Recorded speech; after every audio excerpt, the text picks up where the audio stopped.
is Amy Vachel, class of 2011.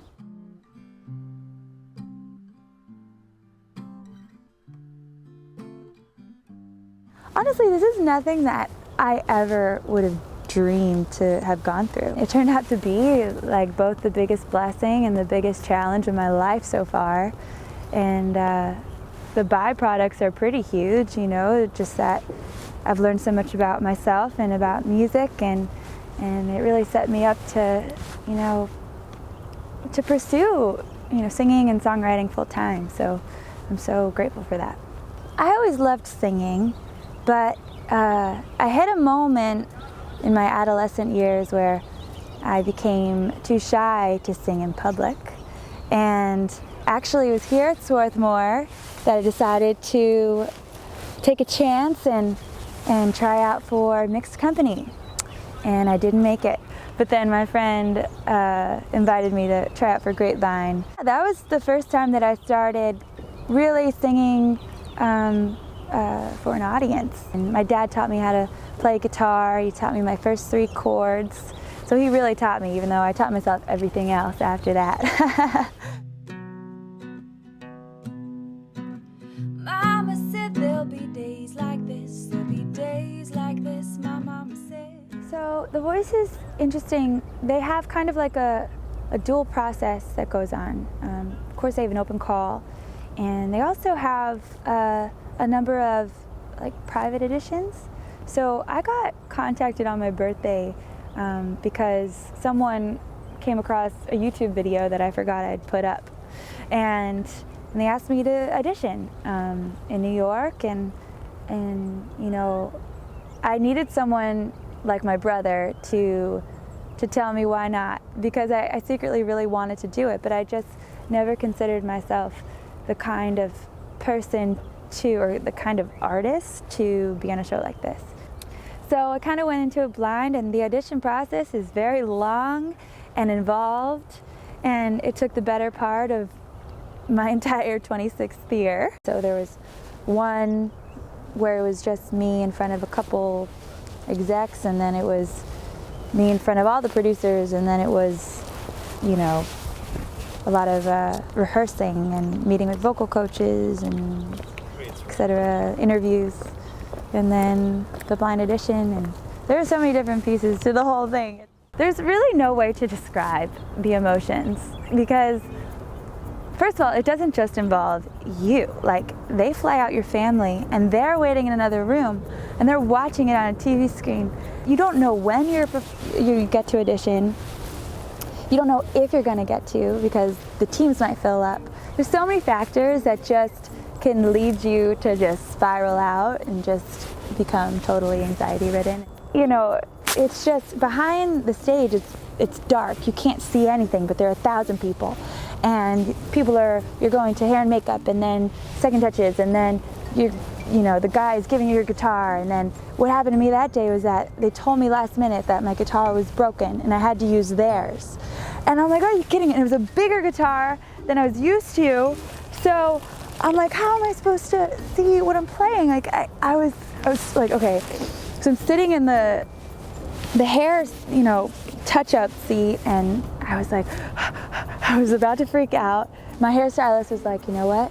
I believe that everything happens for a reason, so just go with it. And I was like, okay. And I just got to this point where I was like, this is absolutely nuts. There were like hundreds of people in the audience. The backs, like, of chairs that I was gonna sing in front of. And then I decided I was just going to pray. I just didn't stop praying. And I was just like, God, this opportunity is nuts, but I know it came from you. And I just started just praying. And I just like, and before you get onto that stage, they warn you that there's no one who's gonna be like, okay, now it's your turn.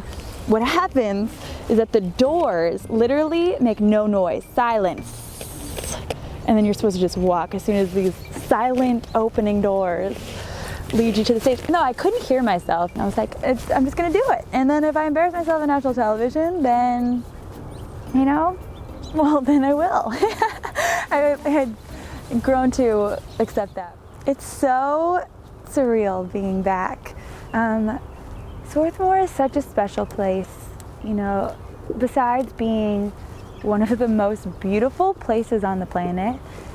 I think back to my 4 years at Swarthmore and I realized that the magic of it had to do with the people that I've grown so close to, and I'm still in touch with many friends today. And you know, it's always about the people, but the faculty, the student body, there's a special spirit here. It's like weird and like intellectual and just something all its own. And I'm just so proud to be a SWAT alum.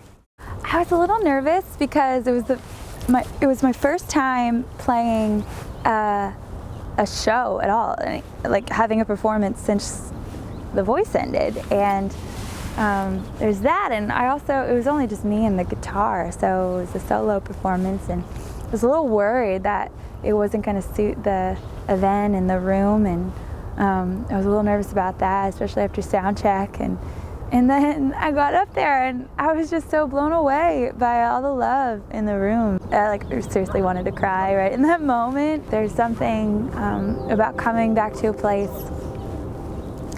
that's shaped you so much, and to get that kind of response, it just blesses me like you can't believe. I mean, I associate most of my time at Swarthmore with being a college athlete. I was so happy to be able to play both soccer and lacrosse here. Yeah, I mean, those are some of the most special times of my life. You know, it's funny because I just went through a very unique process that actually, you know, beckoned me to recall the things that I learned, you know, being on those teams, and just keep setting goals and to keep, you know, dreaming and keep believing and keep working hard and planning. And, you know, they may seem like very basic things, but there's something about being on a team and really, you know, working on those things day in and day out throughout an entire season and season upon season, that really just embeds it into who you are. And I definitely took a lot of those lessons with me through that show, and especially now where I kind of have to chart out my own path in a new way. My advice for someone following their dreams is to really get to the heart of what your intention is. I found that as long as you have that, the opportunities will open up. But I think we all have things in our hearts that are unique to us, and even if they seem crazy to, you know, your neighbor, you know, sometimes they should, because that's why you're so unique. It's like, it may not make sense for them, but you know in your heart that you know it's planted there for a reason. So I would say just, you know, discover what that is and find out why you want to do it. I'm playing at the Tin Angel in Philly on the 21st, which I think is in a couple weeks. So that's my next show.